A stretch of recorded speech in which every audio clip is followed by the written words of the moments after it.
Are you sick and tired of your packages arriving dry? Yes. Are you sick and tired of the humdrum having received a delivery notification and your package actually being on your doorstep? Yes. Are you just sick to death of being in and, your package being delivered entirely to a neighbour? Yeah. Because why go with the other delivery systems? They're not as good. There's a random chance that your package could arrive anywhere. That your package could be with a random neighbour. Sometimes we just like to caress your door and say we knocked.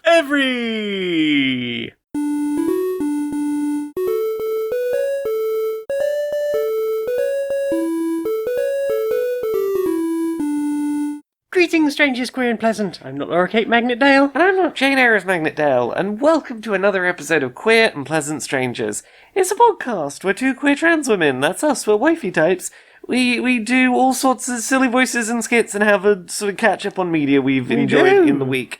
How you doing, my wifey? I'm a bit ouchy. Yeah. I poked myself in the soft palate with a chip. Oh no! I know. Oh no! I know. That's a soft place and a hard place. I know. Why they make those tortillas so fun? Never the twain shall meet. Well, they did. They met. Oh, They met, and it was bad. I now know why they said never, and here it was happening.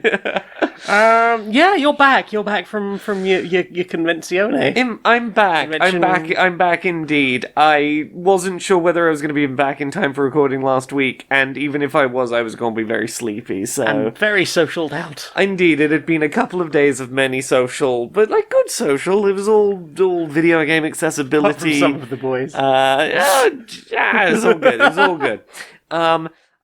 Lots and lots of very good conversations about video game accessibility, and I came back very energized after much networking and learning. Well, you came back very exhausted, then you had a nap. But the next morning you were very energized. Yes, I was very, in spirit very energized, in body very not. In body you were...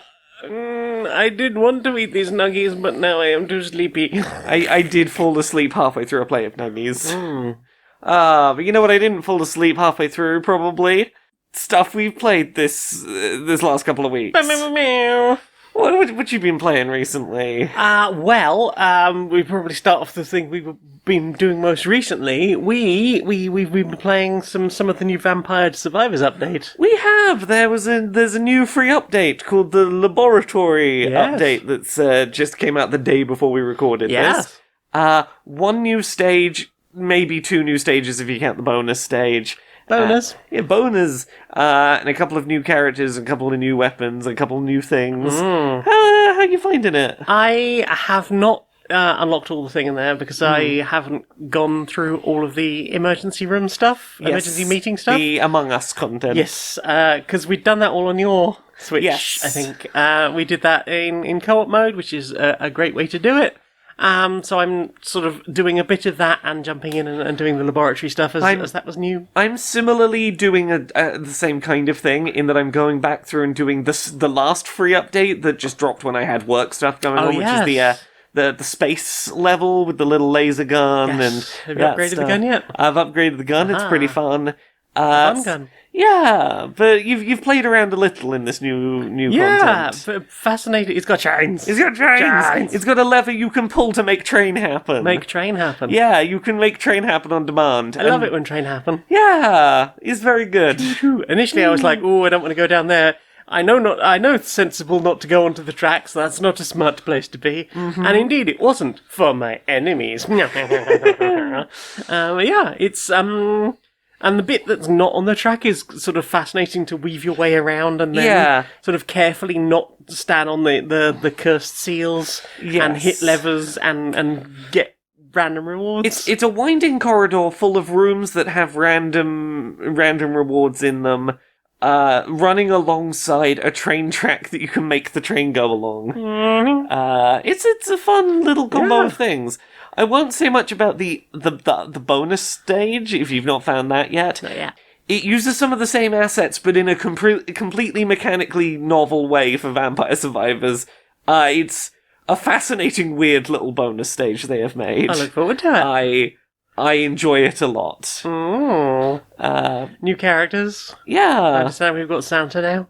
We have Santa of the Santa water, the bottles of holy water, I suppose. Well. As well as we have, I forget what his name is, but he's basically Batman.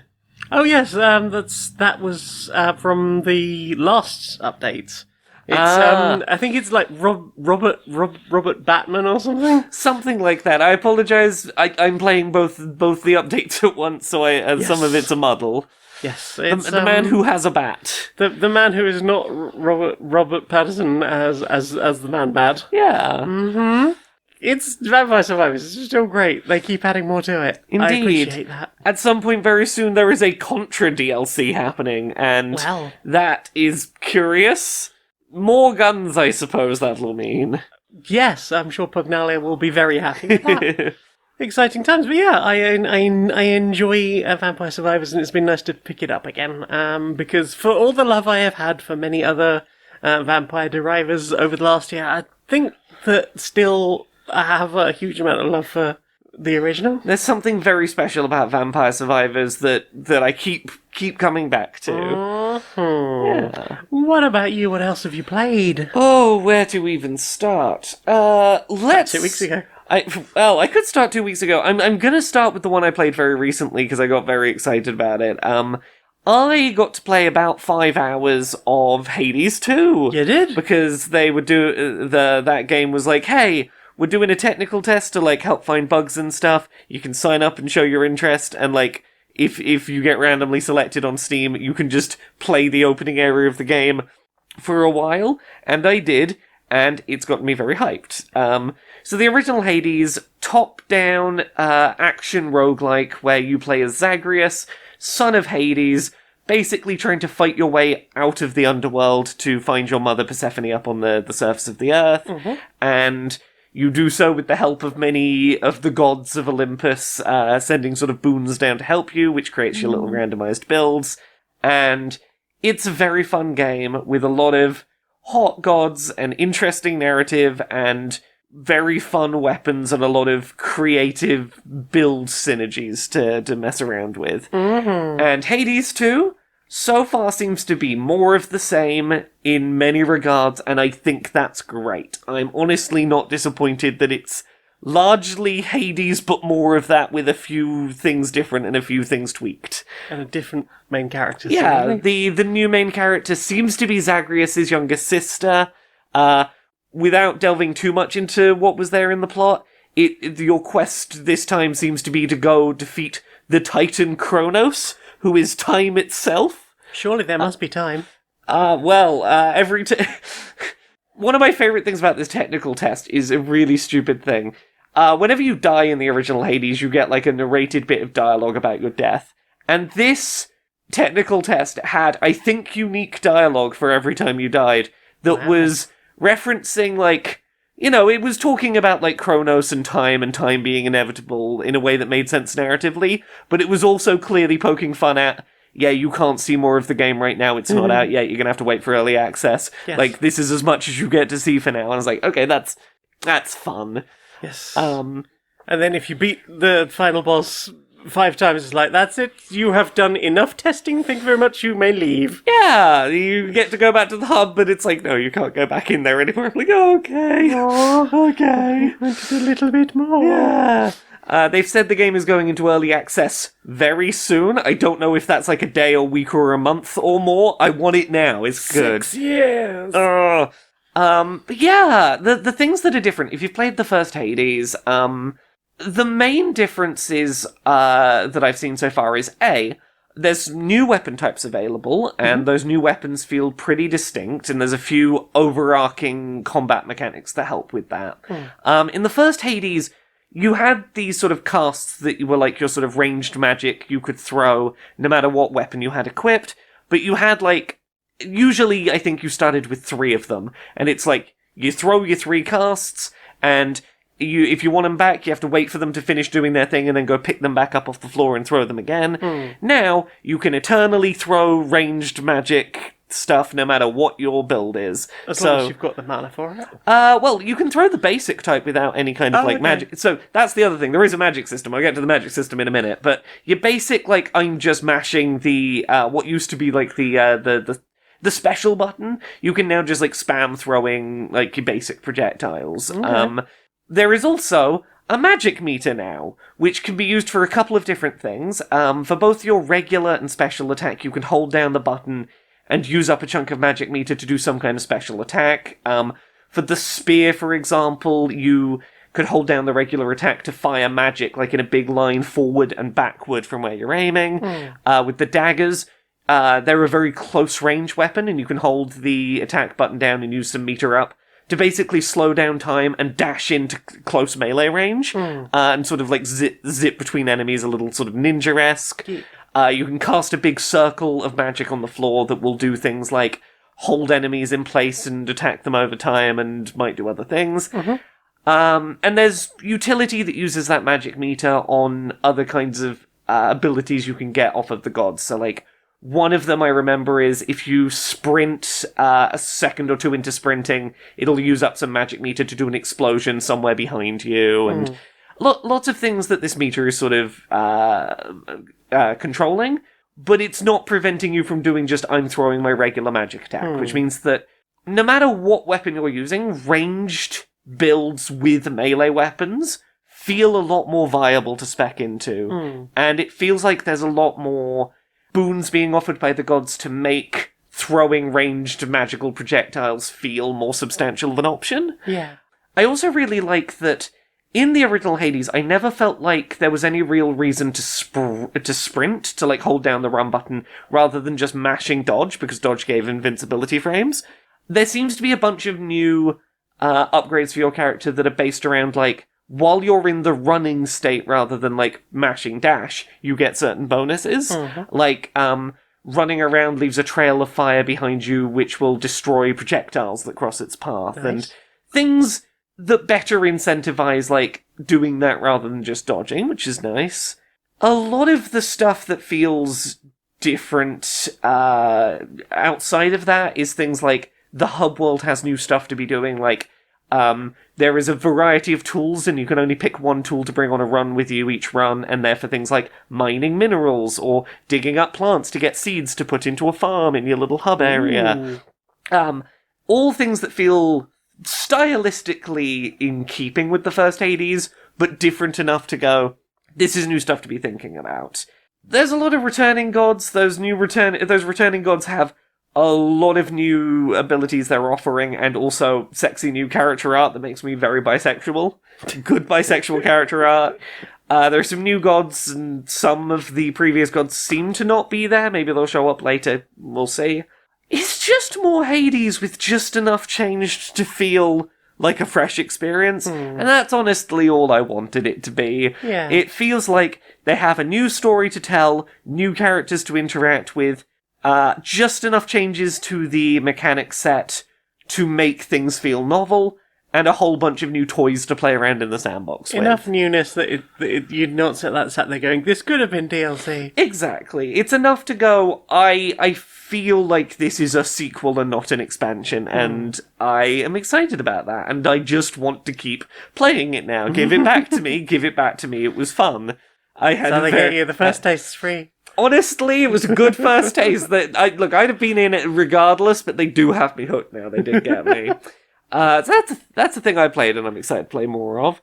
What about you? What have you been playing? I played a game called Daronko Wanko. Oh, this one! This is a game from Bandai Namco, who, I think you said this was their, getting small groups of relatively inexperienced devs to just do little freebie games to just test and see what do. My understanding is that every year they get their new hires to basically work on a couple of small projects that they come up with themselves to get used to working with each other, working within the studio, and those games get given away once a year as here's a couple of free projects our new hires worked on, and this is one of them. And seemingly working on something slightly more complicated than a game jam, but not quite a full AAA game. Exactly. Something to get playing around in the space. So Daronko Wanko is a game about a small Pomeranian.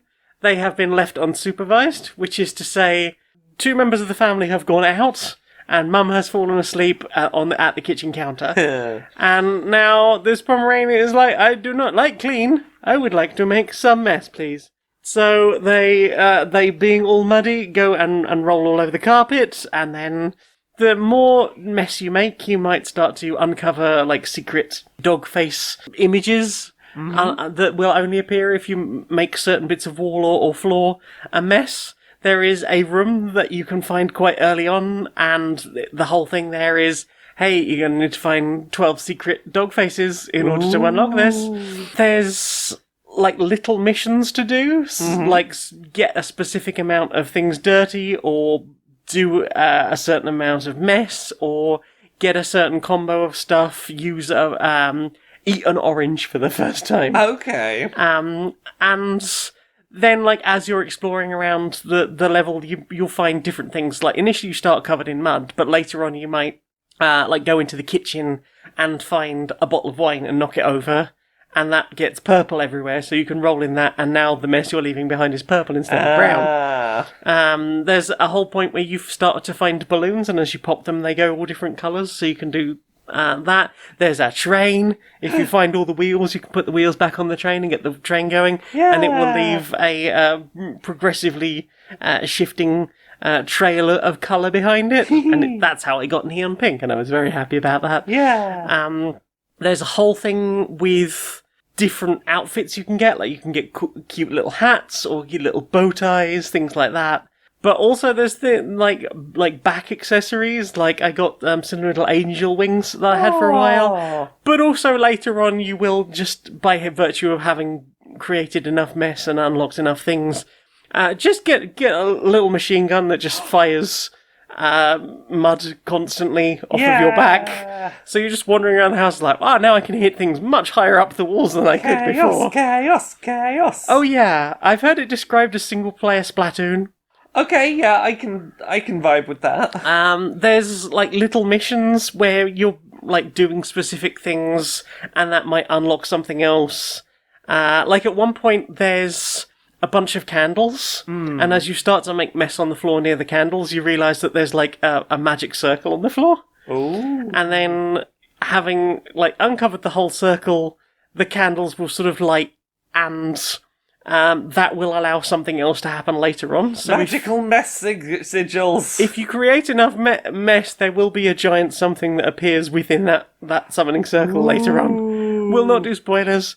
There's like a series of buttons, and you're like, there appears to be something more with these buttons that I will do, and that causes an enormous amount of chaos. As you're sort of doing more mess, occasionally you'll be like alerted that a new gift has arrived. It'll show you a place somewhere in the house, and you can wander over there and find out. Sometimes it's just new cosmetics. Sometimes it's other ridiculous things. Like I know there's like a trophy cup. Oh yeah. And when you pick it up, you will just sort of drop black ink everywhere you go. Ooh. Like big splotches of black everywhere you go. There's a cannon that launches random colours. I think it's usually blue. There's a blue whale that sort of dribbles blue paint out of the front of you as you wander along. It's adorable, a bit silly. Sometimes the camera does sort of get stuck in walls a little bit, but for free, I don't think you can complain that much. And if English is the only language you read, then you might struggle to get into the game initially. Okay. Because it defaults to, I think it might be Japanese, because I'm pretty sure Bandai Namco are Japanese. But there are plenty of guides on the Steam forums about which sort of, press this button, go down to this option, go here, hit left once, and it will go to English, and then you'll be able to play from there. Okay, so there is English support there is English. You just have to find it while not in English. Yeah. Cool. And you know what? I'm sure there are many people in the world who have had to do that the other way around. Oh, for sure. So, you know what? I think it's about fucking time. But yeah, I had a really good time with it. I played through it twice on stream last week.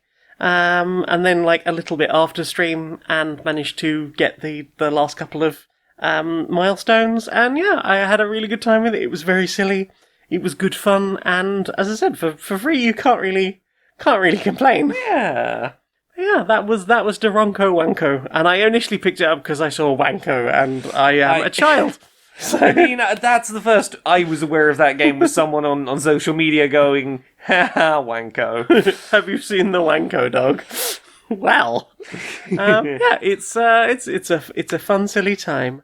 What about you? What else have you played? You know what I've not talked about on here yet? What have you not talked about on I'm here excited yet? to talk about on here. Another Crab's Treasure. A game I'm currently on my second playthrough of, and I'm having a great time. Give Krill a gun. Yeah, so this is colourful hermit crab Dark Souls with accessibility settings and good, politically interesting things to say.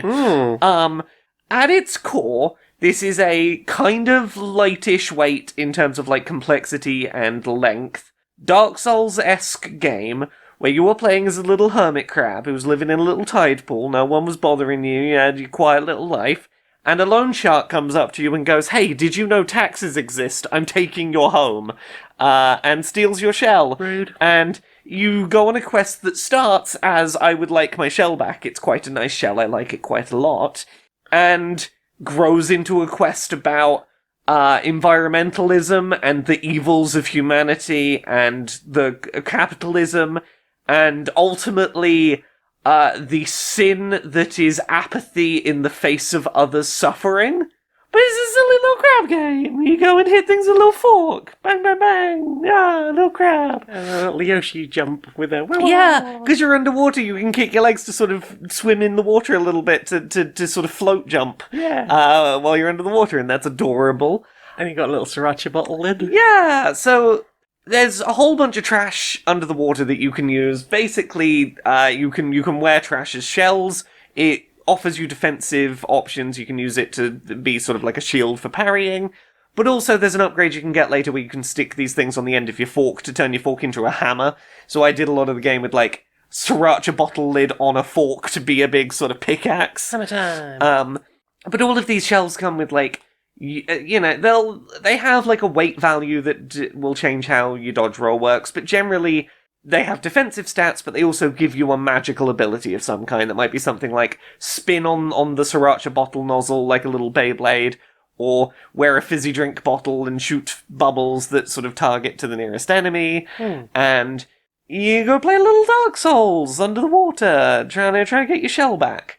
There's a surprising amount of voice acting in there, and it's really pretty good voice acting. There's some very fun writing and voice acting. Some very good creative set design.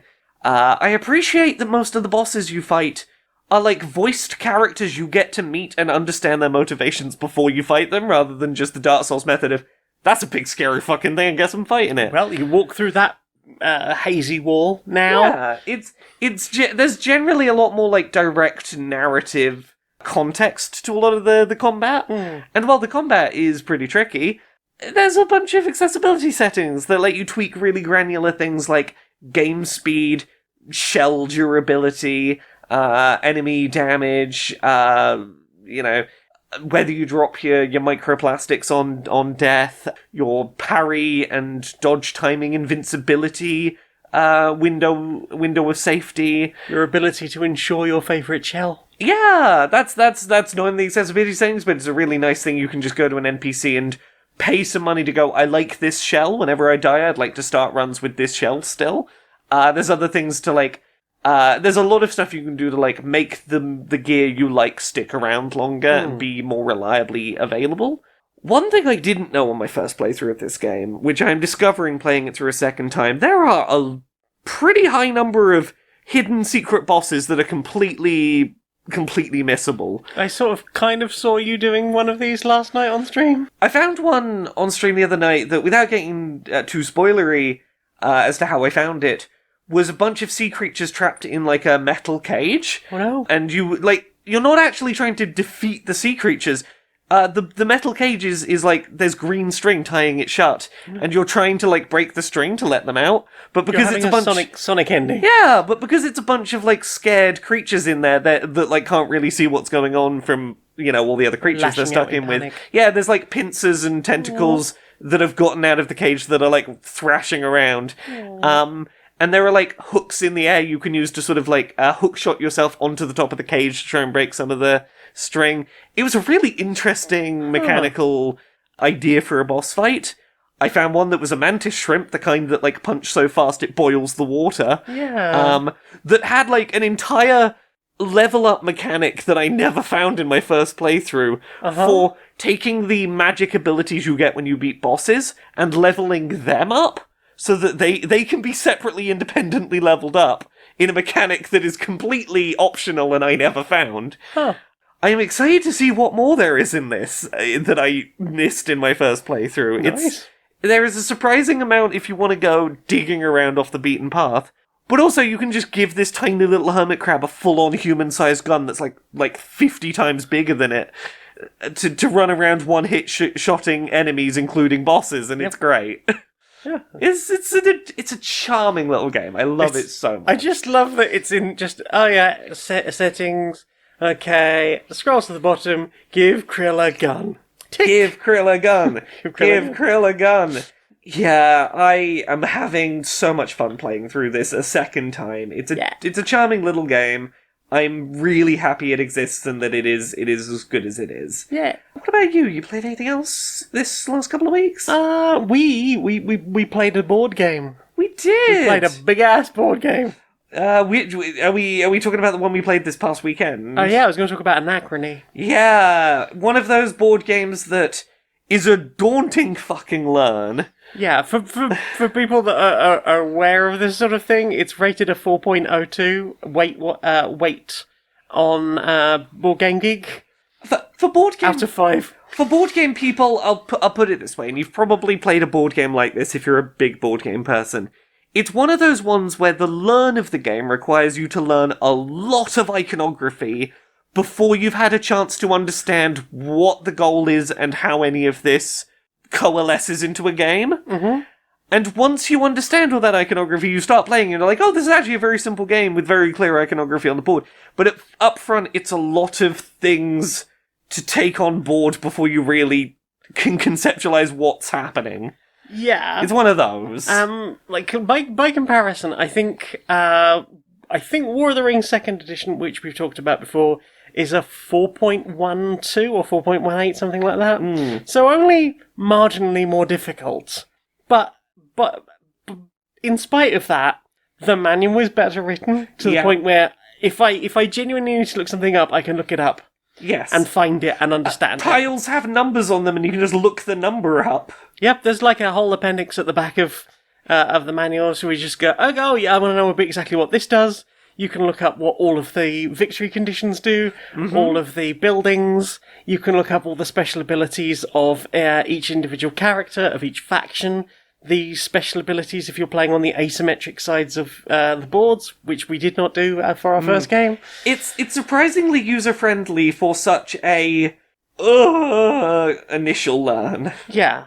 So for this, I think I had sort of done a bit of groundwork trying to learn it myself in advance. And I had run through a full game where I didn't have an opponent, I wasn't playing against anyone, there was no one to butt into, but it was I understand how to take a turn, what happens with that, what is the structure of the overall game. And then I did another one which was basically a two-hander where I played against myself. But again, there's a difficulty with that kind of learning of, but someone else might be trying to get something very different out of what their understanding of the actions are, and it's not always going to bring up all of the possible options. Yes. So it was okay, I have had that experience. I sort of understand the overall and all of that stuff. And ultimately what we did for when we sat down together to play was we watched the RTFM video, which is about 20 minutes long, which is a good summary, I think. But also Shay talks very quickly. And glosses over some things. Yeah, so I think you could probably have that video be twice as long and probably a bit more understandable. But at the same time, I think with a game that complicated, you are always going to end and still have questions. Yeah. And I think that's fair. But, we watched that 120-minute video, and then, and I had set up the board so it was all in front of you and you could look at it during that. Yeah.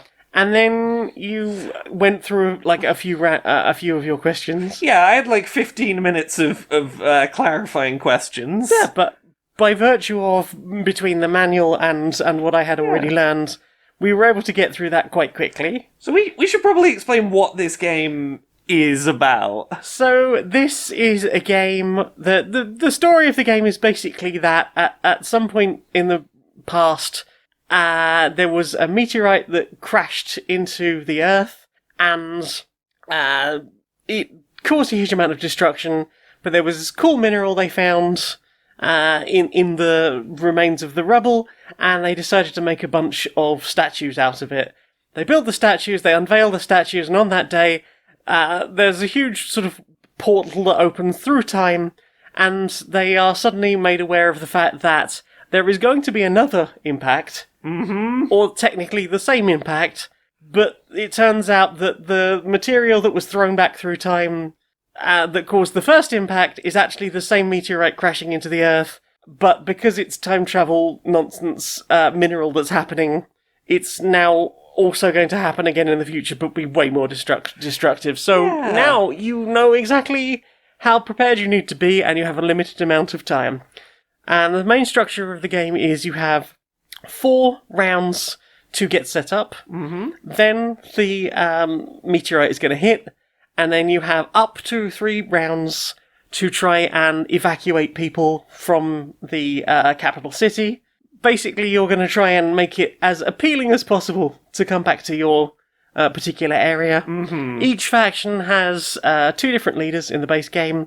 They have a double-sided player map, and everyone needs to decide if their main player board is going to be the symmetric side or the asymmetric side.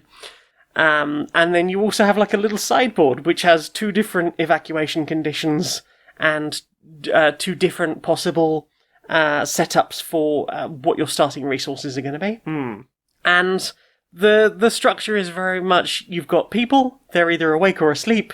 If too many of your people are asleep, you can either force them back to work, naughty naughty, that will lower morale, or you can, if you've got enough water, supply them with water, they will wake up and will be ready to go back to work.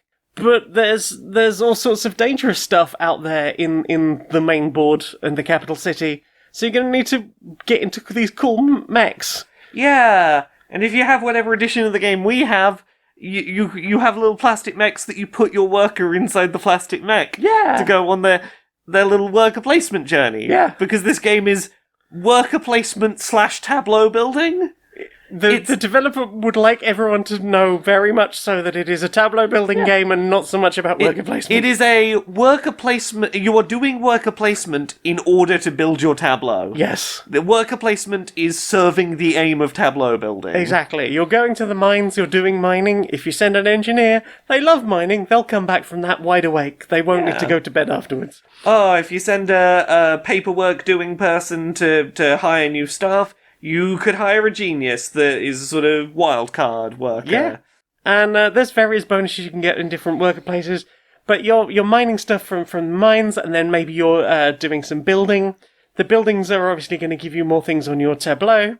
And you've got various types of building, whether that's going to give you more water, or more resources, or ways to time travel. Because one of the big mechanics in this, and one of the major point scorers in this, is at the start of a round, you can request 1 or 2 things from your future self. And whatever it is, you just get it immediately.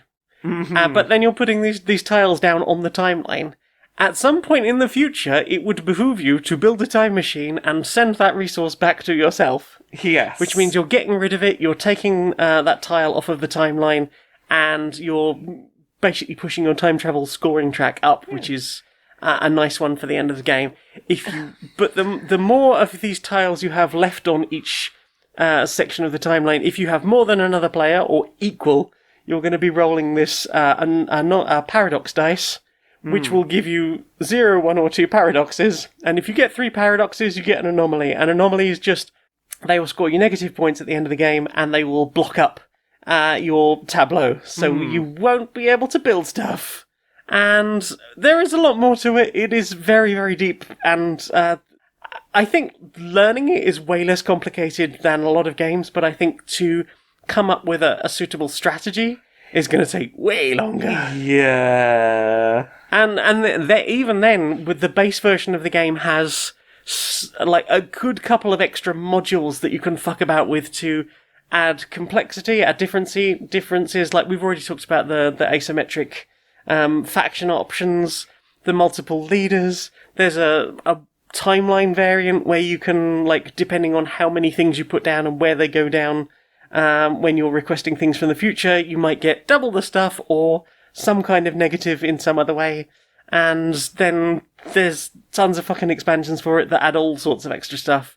Like, moving when the asteroid hits. It could be sooner, it could be later, it might not happen at all.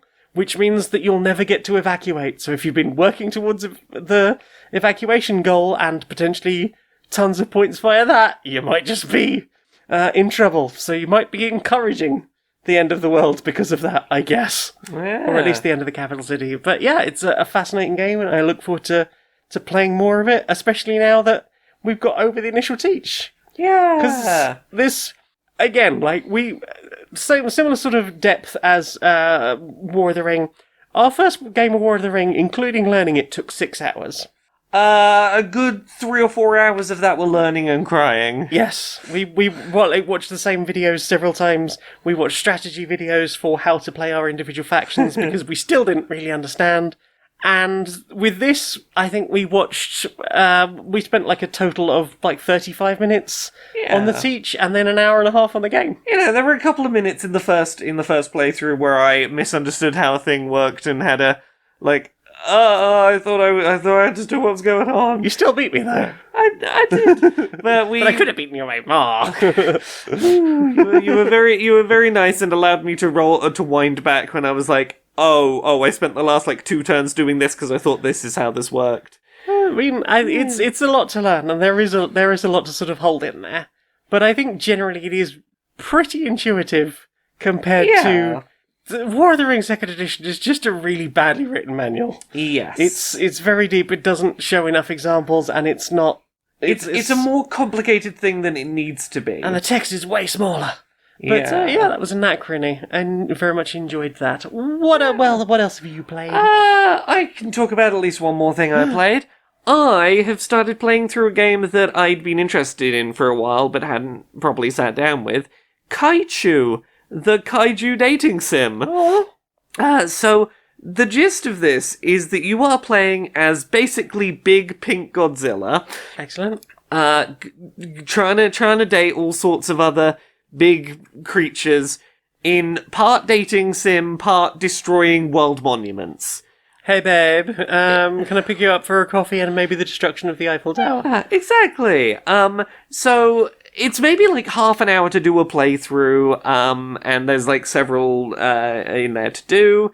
And the first one I did was Mothra, who is moss-covered Mothra, a sort of planty butterfly moth creature, and we went around the world destroying world monuments while I learned about the fact that, you know, Mothra is a single mother to a bunch of little babies, moss larvae, and is looking for someone who could be a good co-parent and would be open to co-parenting a bunch of little plant bugs. The little plant bugs were adorable at the end. And you sort of feel things out by, like, getting asked questions, picking one of 3 answers.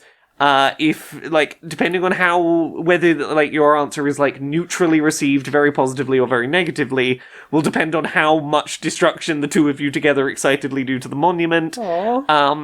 As you go through this little story of, like, the up and down, getting to know each other phases, and, like, the growing of a relationship between these two beasts, we're occasionally interjected with, like, news reports about, like, the world government trying their best to stop these creatures from destroying the planet.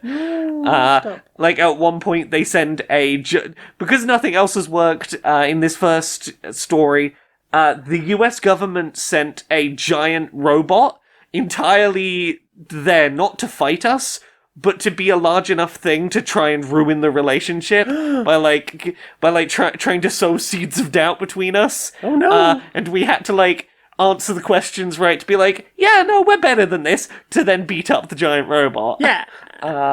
It is a charming little game. It is very silly. It's quite lightweight. It's just a game of getting to know these weird little creatures by making educated guesses based on their design as to what they might like, learning things about them, trying to remember things you've learned to put into practice later, and just a little dating sim, but with big stompy creatures. Getting to know Kaiju, getting to know all about Kaiju. Exactly. Yeah. So yeah, that's Kaichu. It's quite charming. Yay. It's a small little charming game. What about you? You played anything else? That's about it for me. Well then, time for this. Thank you so much for coming today. It is so lovely to have you here. We are all huge fans of your book. I mean, obviously, I've read it, and everyone here has read it. In fact, I, made sure that we all got copies for everyone in the office, and we are just huge fans of your work. I mean, you're an amazing author, and I'm so glad to hear that. It was such a nice thing hearing that someone wanted to option the book. Yeah. I mean, we read it. Your characters are amazing, and that's why we are hoping, if you would consider, we would like to option the rights to make a movie of your book. Well, I mean, in theory, yes, that's super exciting. Just a couple of basic questions. Would this be a faithful adaptation of the book? Oh, obviously we want to make it as true to the original source material as possible. But I'm sure you understand that sometimes the little changes do have to be made because it's a visual medium rather than something written, right? Yeah. So there will obviously need to be slight changes, maybe for pacing, things that might work in and then you turn the page, doesn't work necessarily quite as well as and then you change the scene. So obviously we'll have, a proper screenwriter involved in that for doing the screenplay version. And we have been thinking, we want to obviously try and get the hottest, most handsome, most ripped guy who's gonna play Zach Angel. Wait, what? Yeah, I mean, obviously we want to get, everyone is going to be, everyone wants to be Zach Angel, right? Everyone wants to, everyone wants to be like him. He's the cool guy, right? He's the one that everyone loves. What, the villain of the piece? Well, villains, it's a difficult word, he's a guy who plays by his own rules, right? Ultimately what he's doing is bringing a lot of people together to do good. Not really. Not really. It's a story of really hoping that he fails. No. Well, I mean, obviously, because the odds are stacked against him. But, then he does manage to bring down the democratically elected government. He's like, I've got better ideas, and that's what Americans want. They want to know. They want to say, I know better than the people who voted. What the second act finale where all hope is lost because of his success. Exactly. Then all of the namby-pamby, whiny folks, from there's a lot of them. We'll probably cut a lot of that out first. But they'll be obviously they're going to be disenfranchised as hell at the end. But isn't that the point of the book, right? That's what I understand. You know what? I'm so honored that you really truly understood the spirit of the book. Yeah. That's why I got the Zach Angel tattoo. Yeah, you did. Let me get back to you. I'll call you. Okay. You're not going to go to one of our competitors who want to make, Zach Angel CG or something.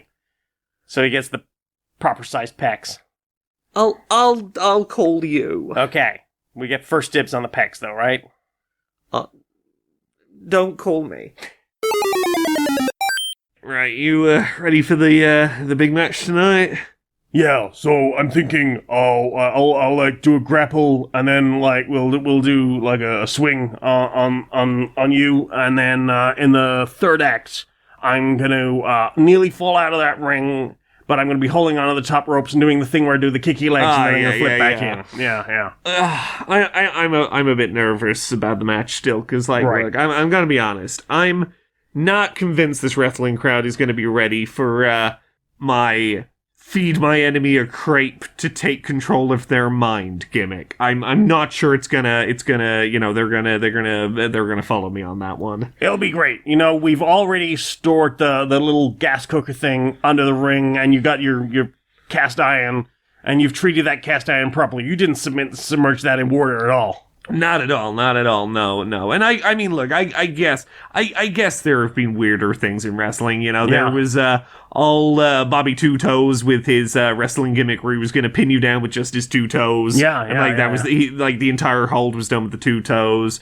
There was Sally Snakesman with the arm that was possessed by the ghost of a snake. They got on board with that. There was that the puppet. And the puppet was controlling the ventriloquist, and the whole thing was amazing. Yeah. There was what else was there? There was the person who was casting invisible black holes in the arena that were going to suck everyone in. But turn that guy inside out. It was amazing. Yeah, exactly. I still don't know how he fucking did that one. Never seen anything like it. I reckon they'll get on board with it. Look, if wrestling has taught me anything, that the mind controlling crepes they'll buy into. It'll be when I do like a legitimate jump off the top rope. They'll be like, wrestling's fake. I mean, that is the struggle that we have, Exactly. That is the struggle at all times. We come up with these amazing ideas. We're athletes at the peak of perfection.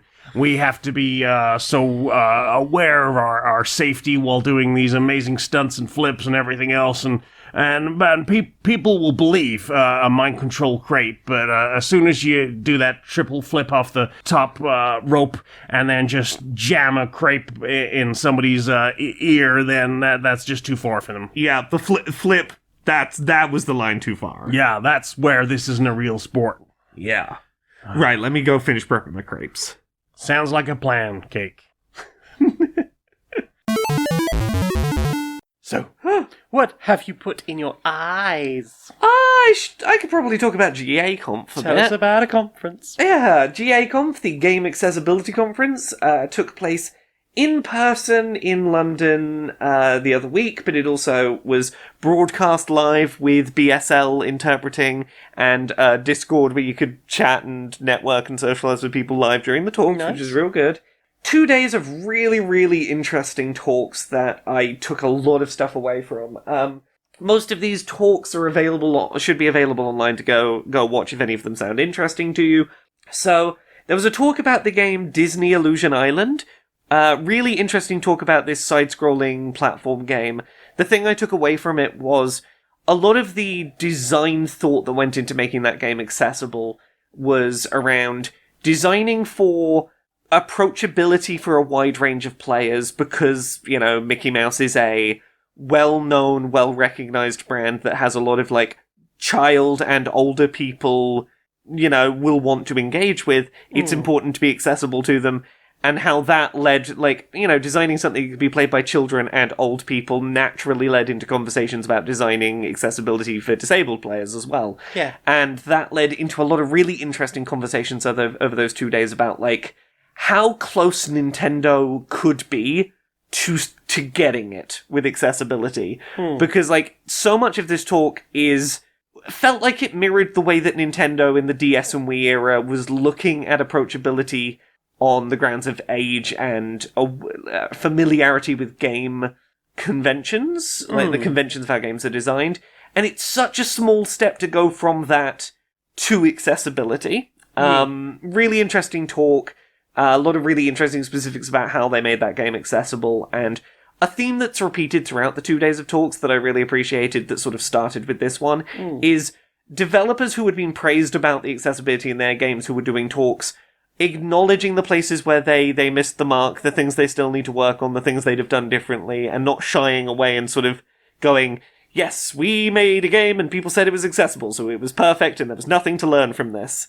So yeah, Disney Illusion Island talk was really interesting. There's a great talk from Carrie Waterton from Rebellion talking about designing accessibility workshops for people with varying degrees of accessibility knowledge within game studios. And the thing that made that talk particularly interesting, I think, was not only going into the real specifics of, like, here's how we teach a concept, here's how we make it personal and relatable to real human experiences, here's how we let people experiment with putting it into practice, etc. But there was a bunch of very specific data at the end of the talk that was like, here's the percentage of people within certain demographics who found it useful and how useful they found it, and how much they felt like they had learnt. Like, how much did a complete beginner to accessibility feel that their understanding of the topic had improved versus someone already familiar with the topic? Like, what percentage increase did they see from their time in that? What areas were most effectively taught by that kind of approach, and what things were left lacking. It was a really good, like, data-driven observation of a very thoughtfully put together way of, like, here's how we can teach accessibility, and here's who that serves, and here's who it doesn't necessarily serve. It's nice, because they're all too often people, like, I put this training together, and now if you don't understand it, do the training again, or you're not smart enough to have understood it. Exactly. There was one that, like, was... I've talked on accessibility previously about the fact that EA recently made available some open source software for things like detecting potential photosensitivity triggers in video files, and for making sure that fonts are legible. There was a talk that was like, hey, we recognize these are like command prompt run programs and are not the most intuitive thing in the world, necessarily. Here is step-by-step showing you how to use these open source tools so that they're a little less intimidating. And I'm like, cool. In particular, I really appreciate the walkthrough for the photosensitivity tool. It is something I plan to run the Accessibility Summer Showcase through this year to double-check for anything potentially a problem with that. So that was really good.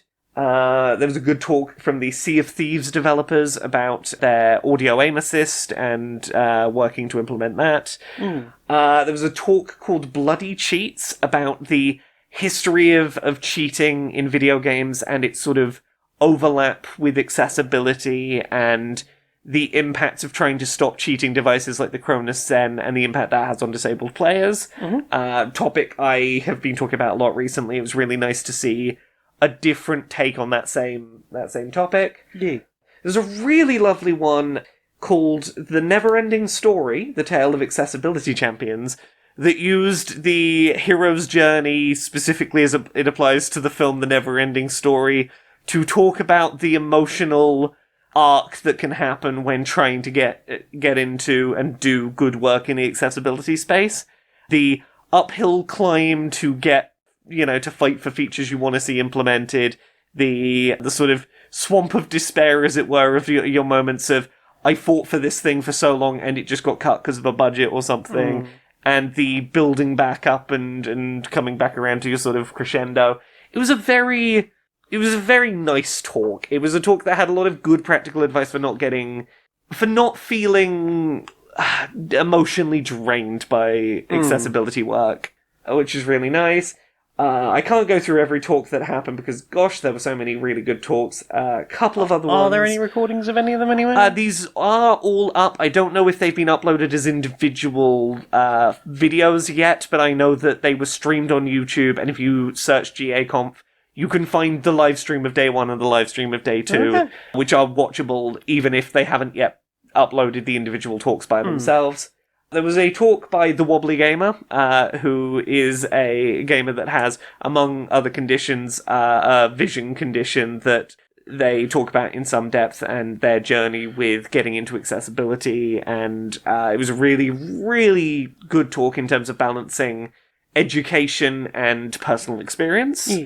Oh, there was a talk about audio description in video games that was hosted by a pair of academics who'd done like a 4-year study on video game audio descriptions and where they were at and who they were useful for and where things needed to be moving going forward. Yeah, I'll leave it there for now. There's a bunch of really good free information from people who know what they're talking about. if you are interested, go look up the GA Conf this year's the live streams or the videos if they're up. Go watch a bunch of these talks. It's a lot of free, really good educational material and accessibility that's well worth checking out. Yay. What about you? What you put in your eyes recently? Well, the sun came out, you see. It did. So I've been watching poi videos. Yeah. So, the channel I discovered and I've been watching most of in the last couple of days has been, it's called Drex Factor Poi. Okay. I've been doing poi for about 12, 13 years now, possibly slightly longer. Longer than I've been raving. Yeah. And I learnt mostly from trick chasers. People who'd like, oh yeah, I've learnt this cool trick. Do you want to learn how to do the cool trick? And they would pass that thing on. Yeah. Which meant that not a necessarily great student, because I've never done any of the fundamentals. Yeah, Which is why whenever I try to teach poi to people, I always try and teach them fundamentals, and they always get bored and walk away. Yeah, you sort of skip to the fun things. I skipped to the fun things. I consequently had great difficulty doing that, and I didn't get actually any good at doing poi until I was like 5-6 years into my journey. But it's fun, it's good exercise, and despite my increasing left shoulder problems, it's something I can still just about do quite nicely. But the problem I've had in the last couple of years is that I felt like things have got a bit stale. Like, I had that big quantum leap at one point where I realised that something I hadn't learned really early on that's, like, really, really basic allowed me to get, like, a lot more flow and string things together without really even thinking about it. It's like, yeah, I know how to do a bunch of different moves, but now I can string them all together and do, like, almost little choreographed bits, and that's fun to just go, I'm just listening to a piece of music, and this is how I'm going to dance to it, and that's just a nice time. And this has got me more into the every year now, when it starts to get a bit drier and there will be more chances to go outside and spin, that I will look up videos of. It'll either be something like, what are the first things you should learn? Yeah. Or here are like the 5 or 10 first lessons that we introduction to poi. Yeah. I think this was a video of like the 10 first things everyone learning poi should do. And I was like, yeah, I know how to do that, know that basic. And then we got to pendulums. It's like, obviously I know pendulums. Yeah. I've done pendulums. I do them sort of instinctually, in a way. But Drex talk about sort of specific ways to use them and specific drills you can do with them and making moves that I don't do very often, but I do have in my repertoire just to say, hey, it's just something different I can do, and it uses a pendulum. To go, actually, there are more interesting ways you can do that. Look at this. And it looks way cooler. And it's like, actually, that is way cooler, and I do want to learn to do it better. And I learnt about different ways of teaching poi and different ways of different things to learn in poi. Pendulums has been like one of the main things. Linear isolations. Isolations is a thing I've been desperately trying to learn for a few years now. It's a really unnatural feeling. Yeah. Like, the first time I tried to learn it way back, many years ago, when I was like, yeah, I've learned all these other things. Surely isolations will be the next thing, because the person who, like, taught me all the big things was like, yeah, I've learned isolations. And I was like, I must be ready for that. I was not ready for that. They always told me, like, the more wrong it feels, the more right you're probably doing it. Okay, that seems like dangerous advice. Okay, have you ever had, like, a shopping bag or something? It's got, like, a weighty thing at the bottom, and you do, like, a stir the pot action, and it does that sort of, like, spinning in an opposite. That, right? That's basically an isolation. Okay. And you're doing it horizontally. Okay. So, generally what we're trying to do in poi is doing a vertical one. So you're doing like like pedaling, like bike pedals, but with your hands. Yeah. So the head of one poi is at where the fist of the opposite hand and the head of the other is at the fists. Okay, so yeah. basically you're moving them around an axis in the centre rather than just swinging them from your hand, and that is the axis. Sure. It looks great, and there's loads of really cool things you can do to it, but I have really struggled to learn to do it effectively.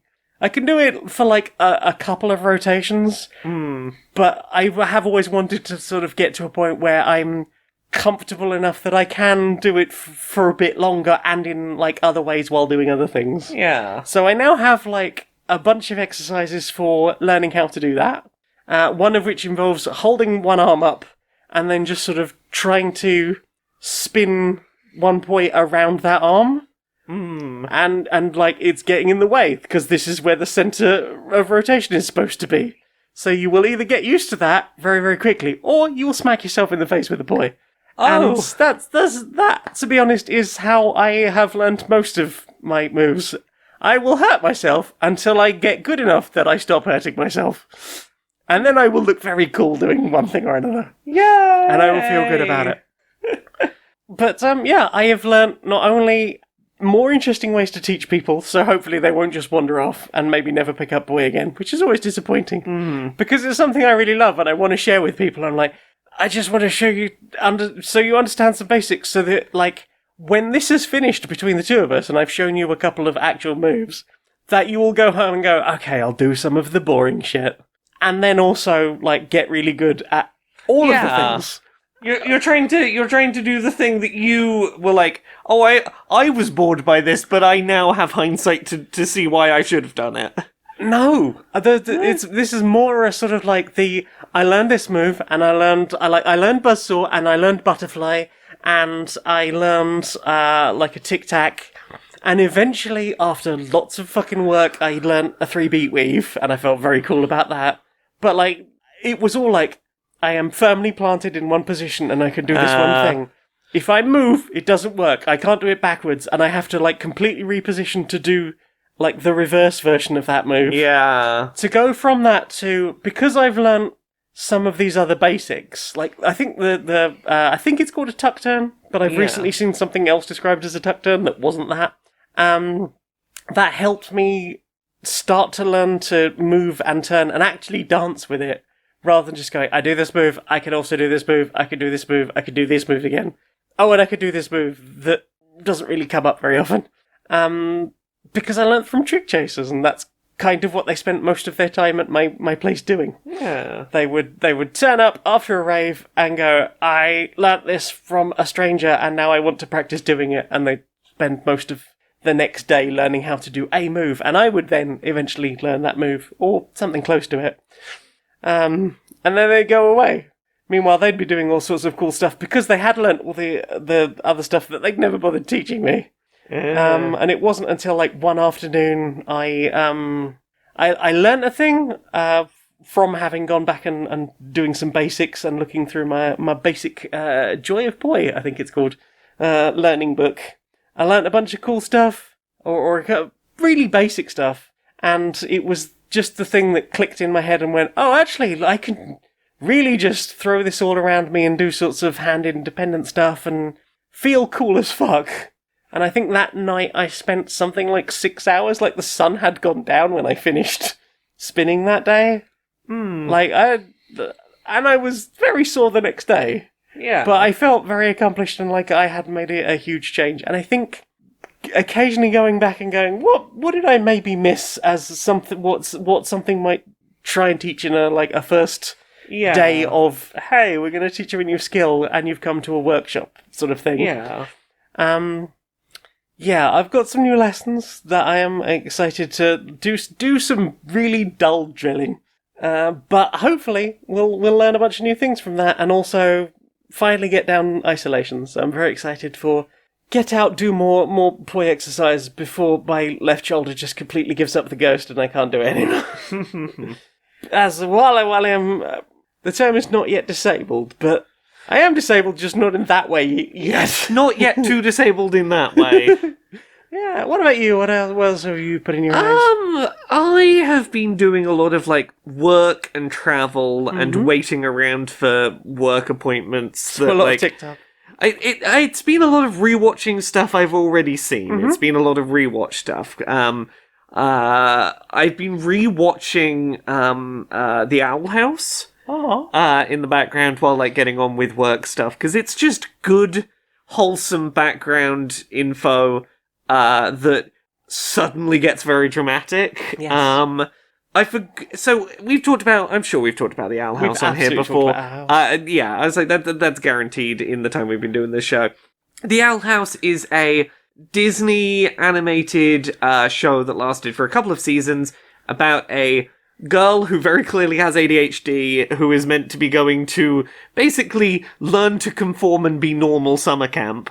And Not quite military school, but I think it's math camp or something like I that. forget what it's called, but the parallel to it in the other world is the conformatorium. Yes. So that should give a sense of like the vibe of it. It's the learn to squash down your neurodivergent summer camp.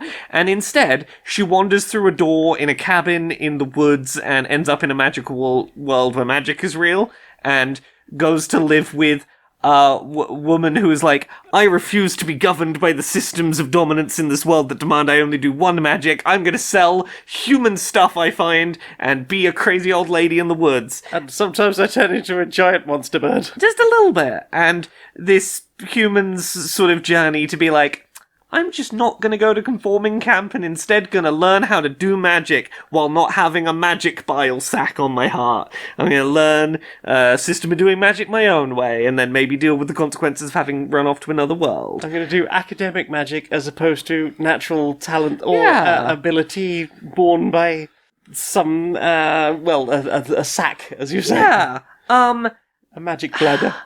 And the thing about this show is it's from that era of children's animated shows that were happening where you could get away with introducing a queer romance in your animated Disney show or Cartoon Network show or wherever you were hosting it.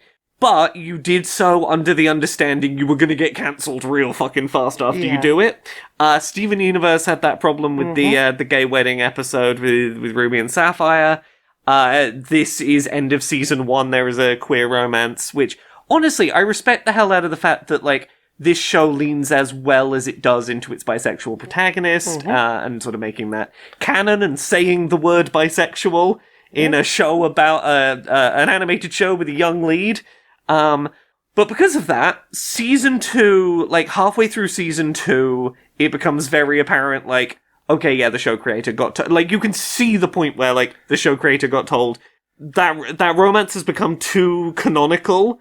You gotta fucking end the story. We're not giving you more episodes. Yeah, we know you had like a whole arc for how you wanted the story to go, Yeah. and it did have a set deadline, Yeah. but now we're going to rush you through it. And thankfully, the show did get more than that second season-ish. It got 3 kind of longer than normal final episodes to finish it off. Didn't they say they were going to bring it back again after that? Because it was hugely popular? I don't know. I can't remember if that show or one of the others in a similar sort of vein.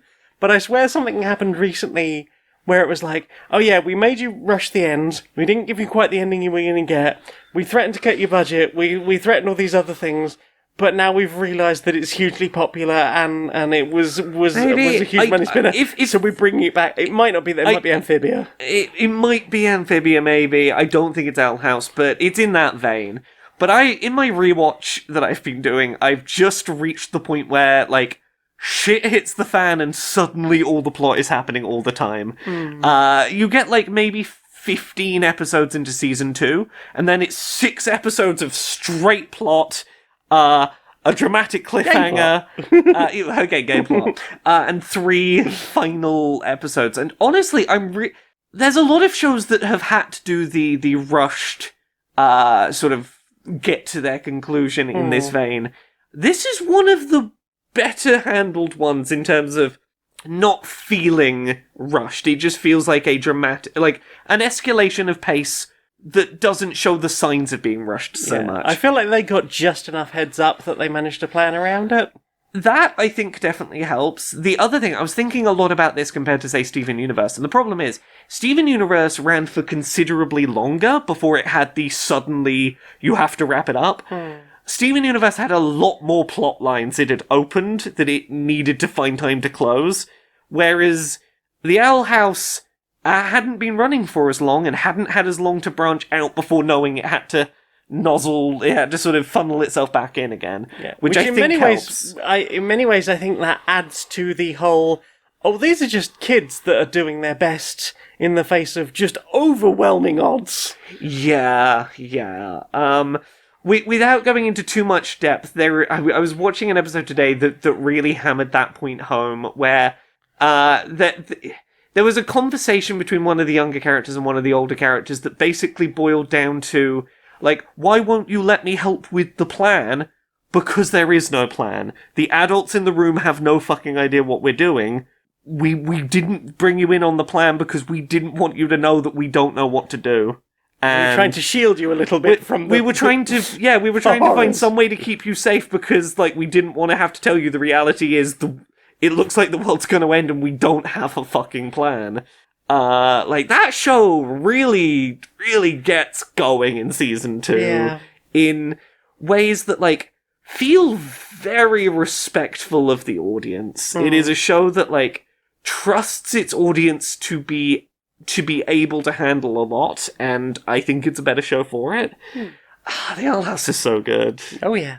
I'm real reminded just why I love it. Mm-hmm. You put anything else in your eyes recently? We watched a bit more One Piece. We did! We've watched as much Skype here as there is One Piece for. Yes, we've been watching the sort of trimmed down One Piece edit, and then we reached a point where, like, One Piece is like, oh yeah, we've got the next arc, we just didn't finish editing Skypiea. Yeah, it seems like they've estimated like 15 or so more episodes for Skypiea, which, if they're basically all two episodes of the original series each, then, you know, that's quite a lot of content to be going through. But weirdly, it's like, yeah, we seem to have almost all of the next arc. Yeah. So the question is, do we try and find a way of watching regular One Piece? Yeah, I have found... We got an option for watching it as regular One Piece, but, yeah, Skypiea has been an interesting One Piece arc, because it started as, hey, we've gone up into the sky, and We're sailing to heaven. We're sailing to, apparently, heaven. God lives on an island, don't touch his island or he'll blast you with a fucking orbital space laser. And all the people have little wings and halos. Yeah, and has now sort of turned into survival game battle royale, war between two factions, one of which does not want to be there. It's been a journey. And one of the most extreme piercings you'll ever see.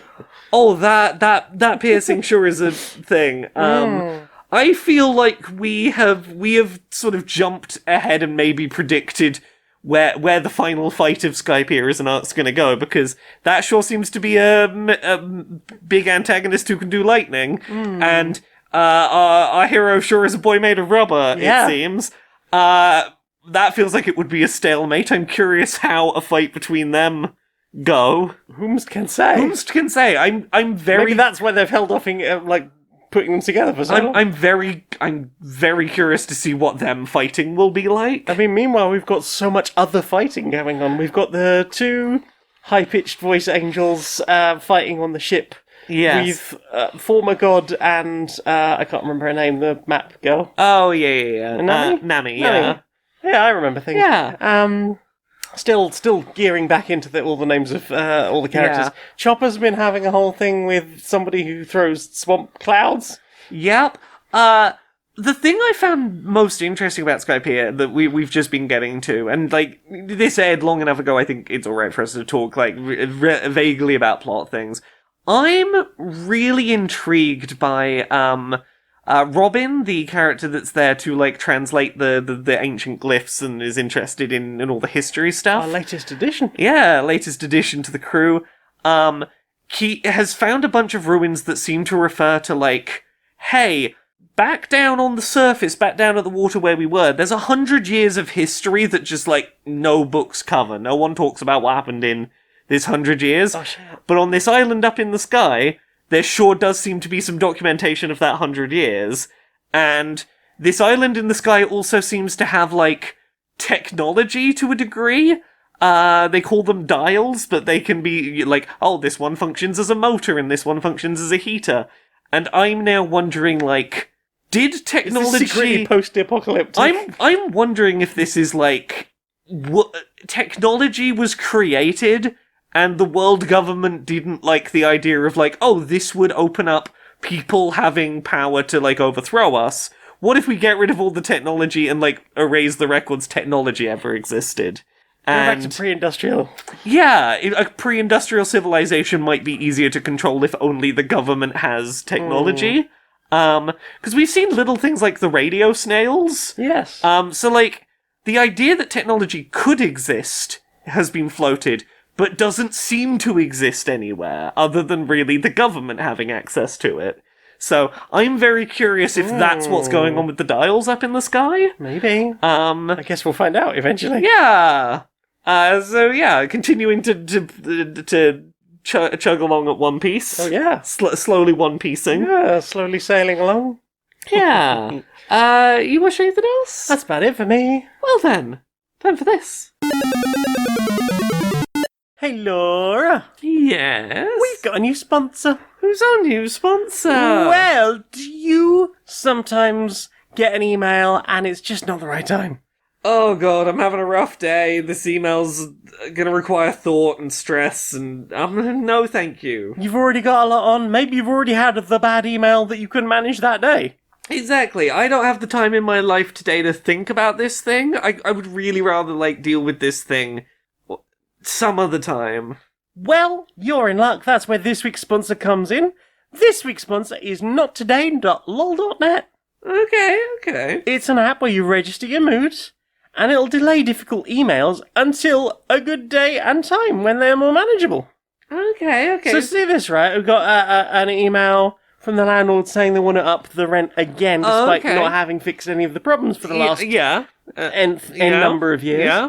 I just press the thing here. It just adds a drop down to the thing, and you just select that in the drop down. There you go. Not today. Okay, Click. I see. And then I put my mood in and what my mood's been like recently, and it'll do a little projection of when it can, I'll probably be ready for that email. Error. Ooh, error. Ooh. Error. No good time detected, exception error. Hope whatever it was isn't important. Oh. It seems to have turned my inbox into a void, and that means I get to avoid it. Yeah, it's not my problem anymore if the app puts it in a void. So that's nottoday.lol.net, and put off the bad news until it's more manageable. Which will definitely be a day that comes. There will definitely be a day it's more manageable. Yeah, this definitely isn't, remember when we said 2017 was a terrible year and it can't possibly get worse than this? Oh, God, when people thought 2016 was the worst year that would ever happen.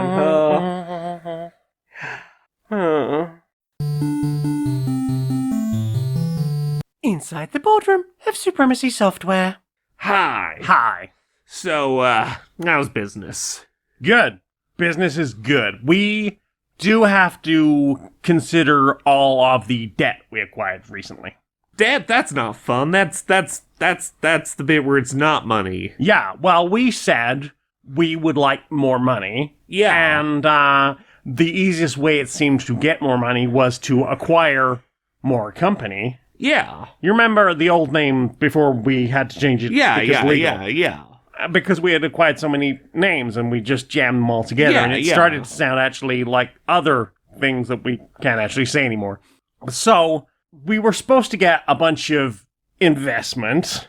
Yeah, and I like that. That's money. Right, that was money, right? Yeah. So we were like, we'll rush to do all of these wildly reckless things in order to get more money. Wildly reckless is my favorite way to do things. Right? Balls to the wall every time. Exactly. And then, unfortunately, maybe someone took a nail gun and nailed our balls to the wall, and that was bad. That does sound bad. I don't want anyone to do that to my balls. Right. That's not what balls are for. No. So, we had a huge amount of debt and all of these companies. So I'm thinking, what if we saddle one or a few of those companies with all of that debt, and we split ourselves up into 3 smaller companies? Well, surely we still own the debt. Is that not how that works? Well, we have a small company that will be potentially looking way better, right? Small company will look way better because they have all of our backing, but now they don't have any of our debt. Share price go up. Okay. Surely. Maybe, sure. Then we have second company, and that's where we'll probably put, like, the big name license, the huge name global license that we have, and we will still have, technically. Yeah. I mean, we can talk about internal licensing and all of that, and how we can technically make money by optioning against ourselves in other ways, but also massively betting on ourselves. Yeah. People will forget that we own all of this, and... I like betting on me. I'm great. Right, exactly. Always bet on me to win, because I am a winner, or a slippery little shit. I mean, they're the same thing, really. Exactly. I Teflon-coated me. Not that I, cause health issues, but that nothing ever sticks to me. I mean, you do cause health issues, but, that's between you and... Not to me. So, we break all the companies up, and then the company, the big company, the biggest company, the one that we know is, it's not really our thing. They're the board game side of things, right? Oh, that one, yeah. We know, globally, they are amazing at making more money. So, they'll probably be fine with all of that debt, right? Yeah, they'll probably dig themselves out of that, 30-foot deep hole we drop them in. Exactly. But, and then they can say it was a rags to riches story or something. Oh, I like that. So if it goes well, great. Yeah. If it goes badly, we have insured it, but also we can do a tax write-off on that. That's great for us. I do like writing things off. That means I don't have to think about them. Exactly. Don't have to think about them. And also, more money that we don't have to pay in tax. Love not paying taxes. Oh. Never paid a tax in my life, not going to start now. And then, to make it even better, and to make everyone understand just how cool we are, we give each of the companies kind of cutesy names. Yeah? Yeah. Like Global Supremacy and Friends. Oh, I like the and friends. It sounds like we're friendly and not, cutthroat capitalists. Yeah. Board Games and Buddies. Oh, that's almost like friends. Right? And then the third one is more like indie games and individuals I am good buddies with. Yeah, that'll do. You are fucking genius. I know. And friends. So, what have you put in your ears? It's been a not a lot new week again. I've been travelling, listening to lots of MCR. I've been travelling, listening to lots of MCR, and then coming back and being in holding pattern, waiting for, work deadlines to arrive, and listening to a lot of MCR. And work to arrive. Yeah, it's been a weird work period. I've been listening to a lot of the Hades 1 soundtrack, because Hades 2 got me in that mood, and, nice. Hades has such a fucking good soundtrack. So many good, chill background tunes, and then occasionally just a song with lyrics will happen, and I'll be like, oh, my heart, it's breaking. I have been listening to... What else have I been listening to?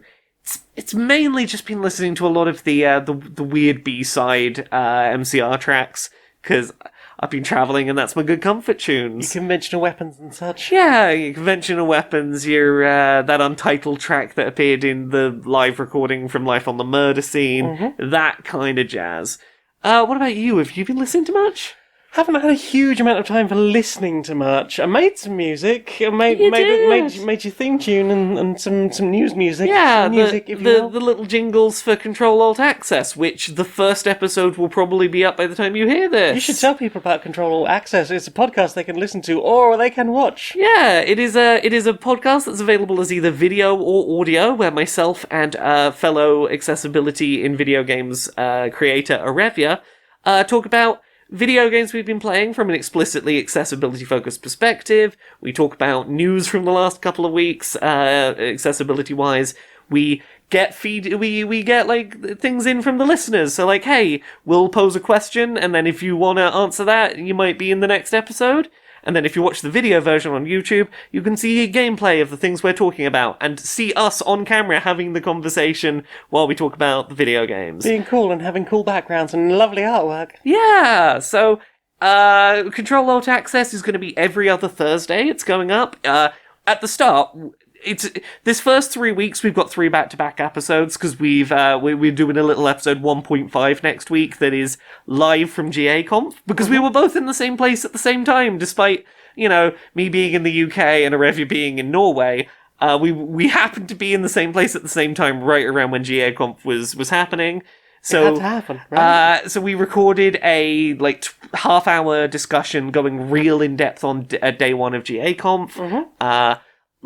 Go check out episode 1. We're really happy with it. We've been really enjoying, both of us have really enjoyed having found someone to talk long form about accessibility with who just kind of gets it. Yeah.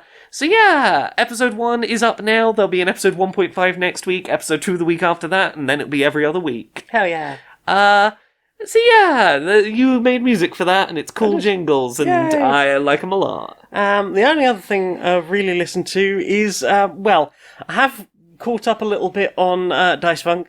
I thought I'd listened to the end of season 10, but apparently I hadn't listened to 20 minutes of the last episode. Oh! or any of the, I think I got to I got to the climax of that. I know what happens at the end. And then in my brain that was that was the end. So I hadn't had all of the wind down at the end of and then what happens in the future for this character. Yeah.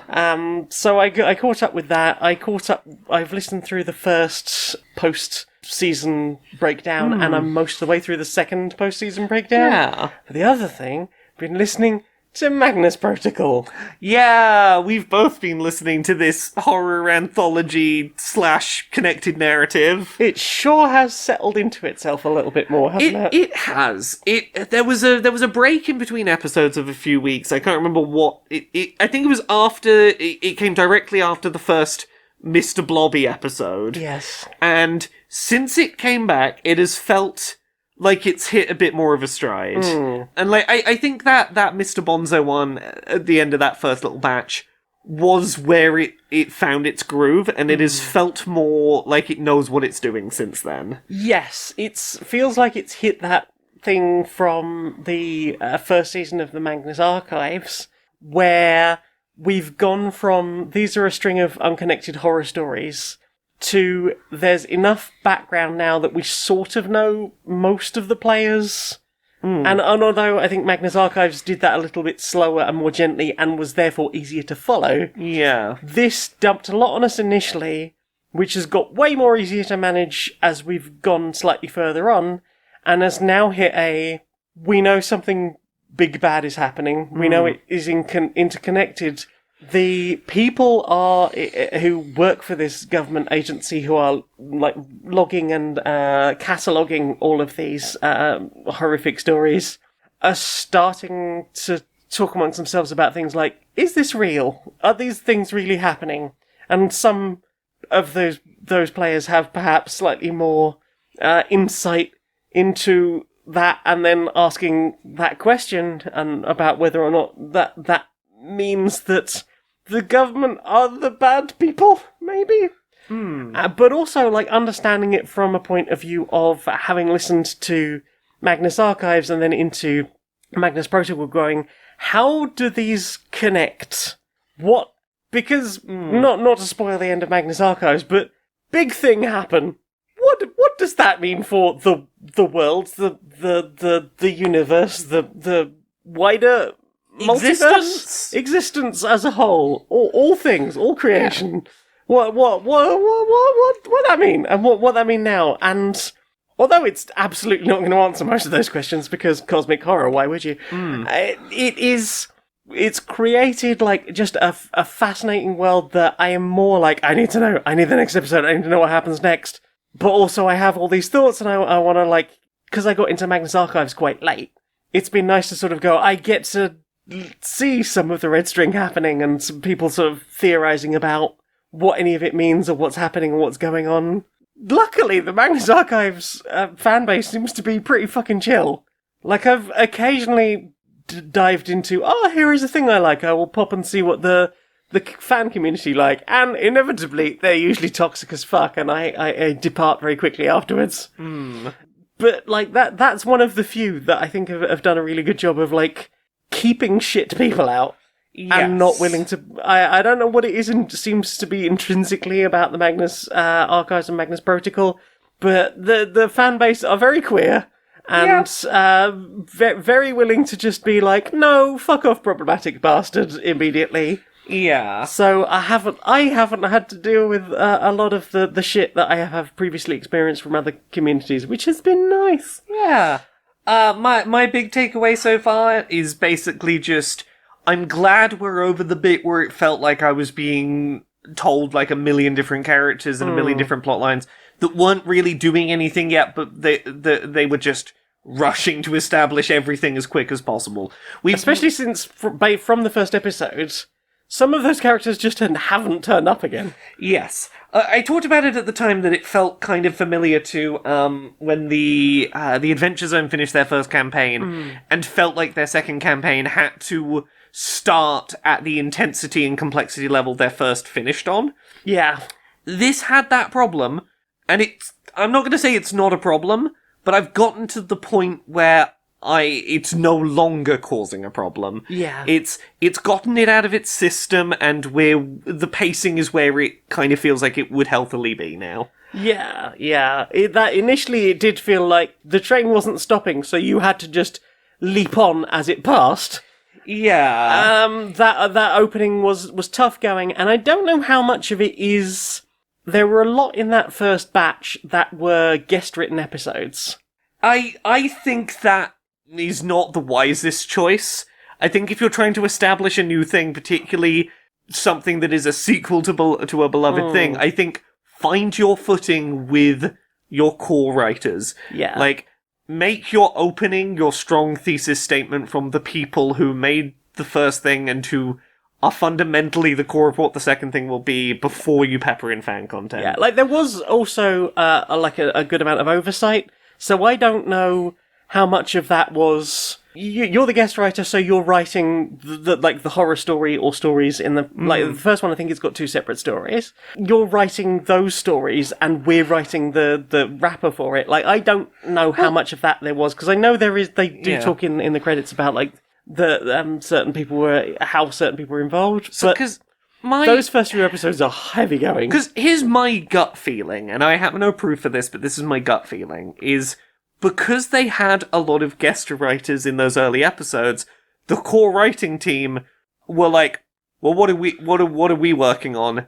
Okay, the everything that goes around that. And like, maybe they had too much time. I'm wondering, was like, without a horror story to be writing in the episode, did you have a lot of creativity you had to put somewhere, and it was maybe too much of the other thing? But it certainly seems to have settled down now. I'm finding it way easier to follow. Like, I feel like in that first episode we were introduced like to 8 characters. Yeah. One of whom has sort of vanished over the course of a few episodes. One of whom was sort of leaving the company anyway.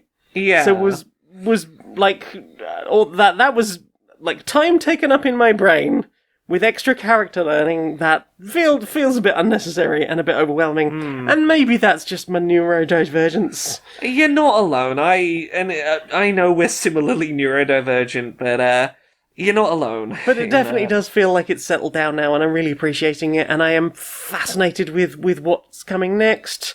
We are 14 episodes into what I believe is going to be a 30-episode series. Although I don't know if that episode count includes the fact they were talked about there was going to be fluff episodes, breakdown of like recap stuff post-season, and some TTRPG stuff. I don't know if that is included in that planned count, or if those are planned to be extras on top of all the other stuff. But yeah, like, I am excited to hear where it's going, and I'm really enjoying it, and yeah, great sound design, everyone. That's gross. Well done. You sure are making sounds that live in my brain now. I sure do have to think now about Mr. Blobby just unhinging a jaw and eating a person, maybe. They really did just decide, hey, what's Laura's like one weird fear?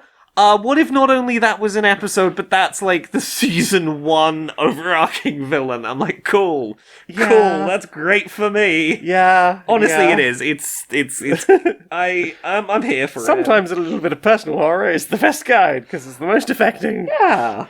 But, yeah, we shall see where it goes. Have you listened to anything else, my darling? Not really. Well then. Time for this. It's so good that you were able to come today. I'm so delighted to be able to show you around and introduce you to our amazing new green energy source. Oh, wow, goodness. What on earth is going on in here? Well, you'll notice that this is the storage room where we're storing all of the energy that we're harvesting. We'll take you through into the generator room in a moment, but just feel it. You can feel the energy. It's in the air. It feels more powerful. It feels so powerful in here. What is it? What's your secret? Well, it's amazing. It's green, it's renewable, and we have an infinite supply of it as long as we, can have enough delicious hobnobs. But Wait, sorry, what? Well, our energy source is largely powered by hobnobs, but if I'll just take you through into the engineering room. I'm sorry. Did you say hobnobs? Well, yes. Richard loves a hobnob, so we that's what he gets. Come on, I'll show you through. Okay. Now, as you'll see, here he is on the exercise bike. This is hooked up here, as you'll see, to a dynamo, and that's, of course, where we're channeling it through. And obviously, you can feel the throb of the energy in here. It's even more powerful, isn't it? Even more powerful. Yeah. It's almost overwhelming. I'm sorry. What is happening? Well, he's a massive fellow. He's on the exercise bike. He's pedaling away, and you just can't beat Big Dick's energy. Right. Look at that man pedal. Hello. You're through to the complicated board game support hotline. Please help. I'm struggling with this game. Okay. What's the weight rating on BGG? It's 4.98. I didn't even know that was an option. Oh goodness. Okay. Let me pull up the supplemental material. Okay. Let me reassure you up front. There is a point to all of these mechanics they're trying to teach you. Yeah. I know it's stressful not knowing why you're learning any of these mechanics. We've been here 3.5 hours and we've only explained a third of the tokens. There's I so many know. tokens. We're gonna get through this together. Would it help if I explained the genre of the game to you? Have they told you the genre yet? We've gone through deck building, tile placement, tableau building, and worker placement. Okay. Don't worry about any of that. This is a game where you score points by having the most sheep in the paddock. That's what this is all building to. You see those sheep over there? Oh, okay. We hadn't even got to the sheep yet. Don't even worry about don't worry about that yet. Those sheep gonna go into that paddock. You look at that deck building you've been looking at. That's to generate more sheep. The tableau builder. That's to generate more fences. The dungeon crawler is to get rid of the wolves that are going to eat the sheep. Right, and that's why I'm upgrading the power armor. Yeah, because the sheep are in an arms race. The sheep and the wolves are in an arms race, and you need to be ready for that. Look, I know it all feels really daunting right now. Every time they explain one of these things to you, just think, this is somehow gonna make or protect sheep. Okay. With that in mind, it's still gonna be a lot, but at least you know where it's going. Okay, I was a bit lost around hour 6 of explaining the romance options, but I think I get it now. It's fine. Oh, wait. They haven't got the second edition, have they? How will I know? Is there a turntable on the board? Several? Oh god. Lord have mercy on your soul, I can't help you. Hello? Good luck! Hello?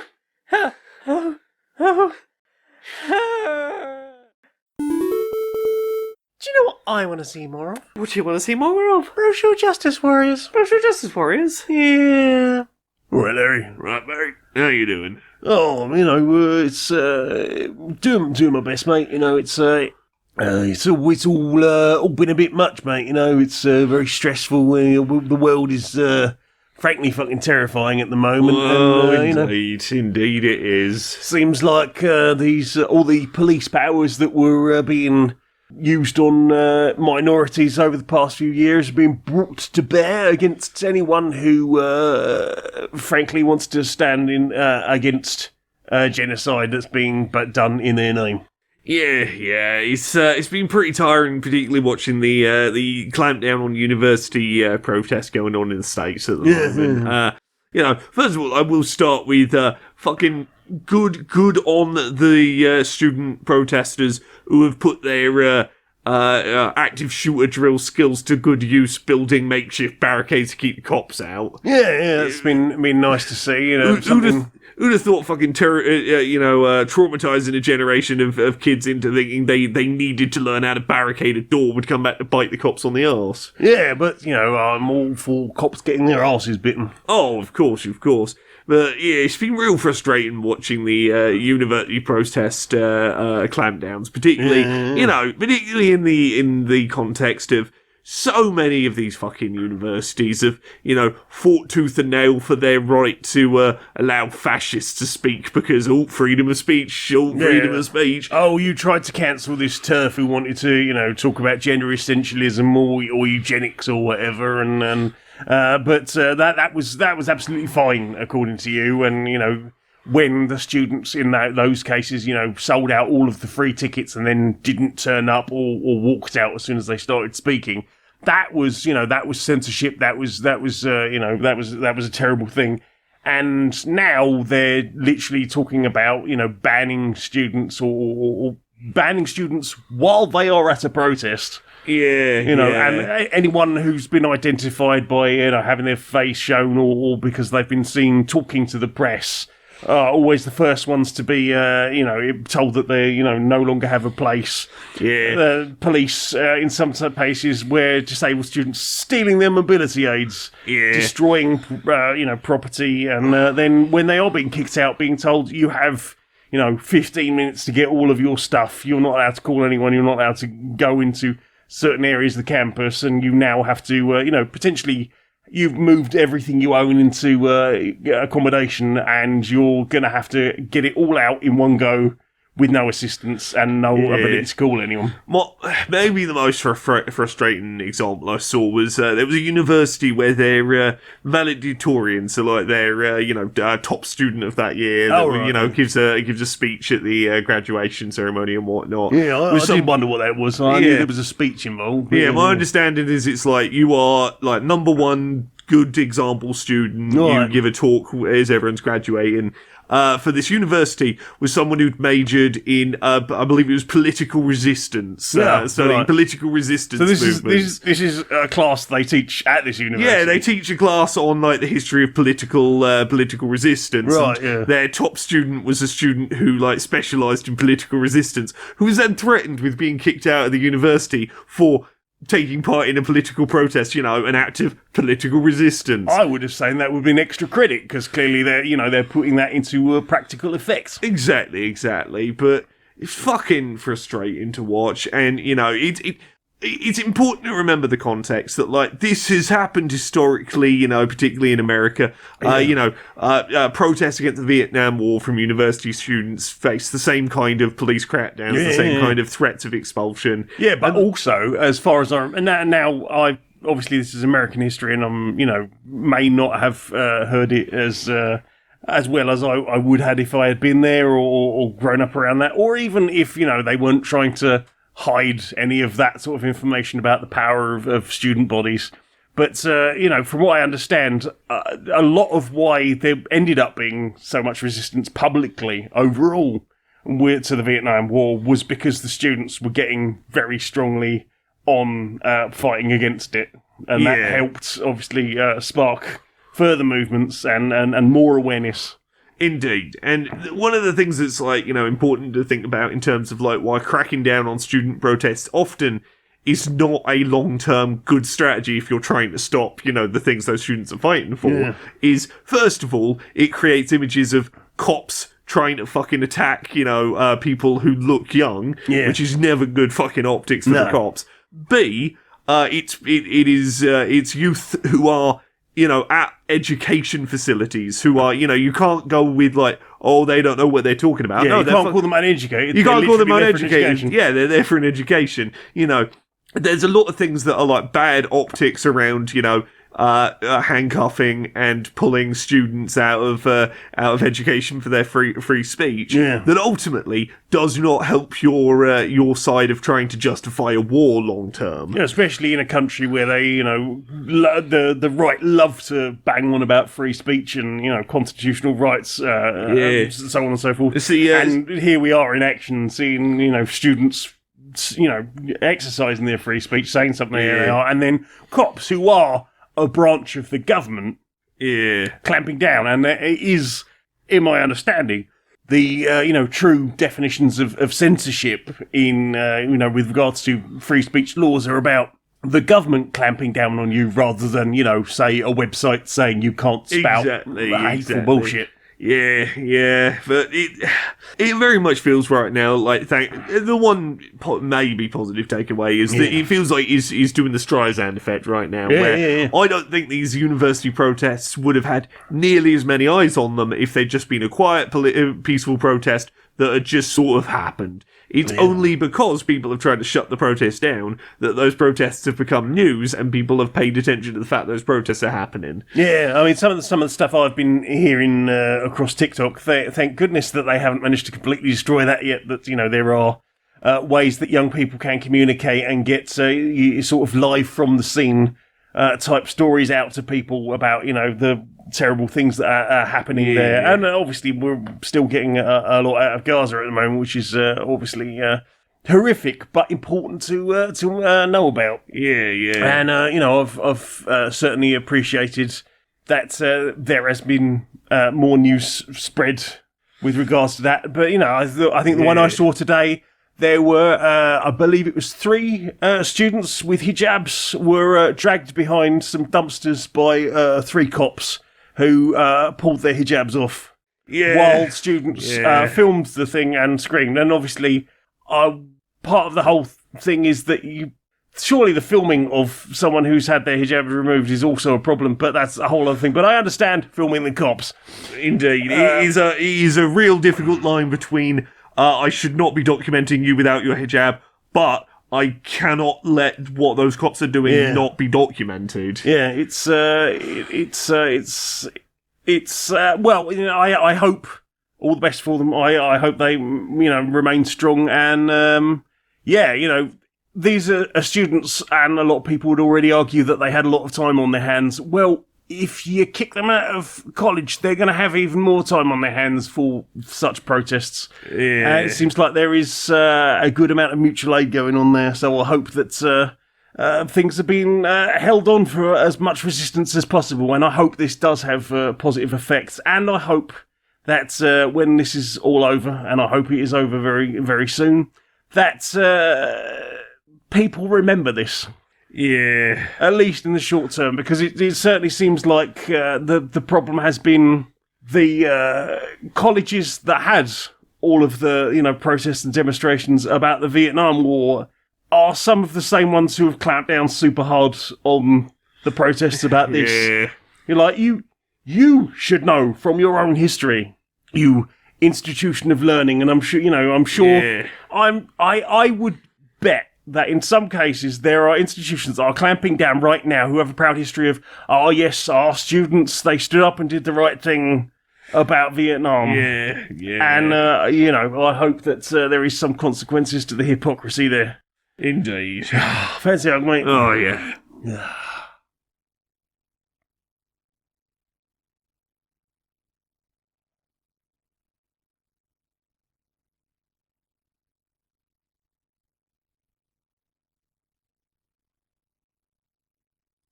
Good hug, mate. Good hug. Good luck. Right, I think go and have a little lie down. Oh, sounds lovely. Nice.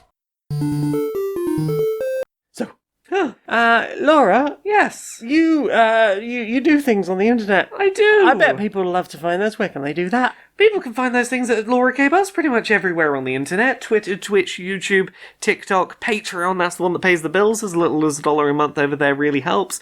Blue Sky, Mastodon, all the places, Laura K. Buzz.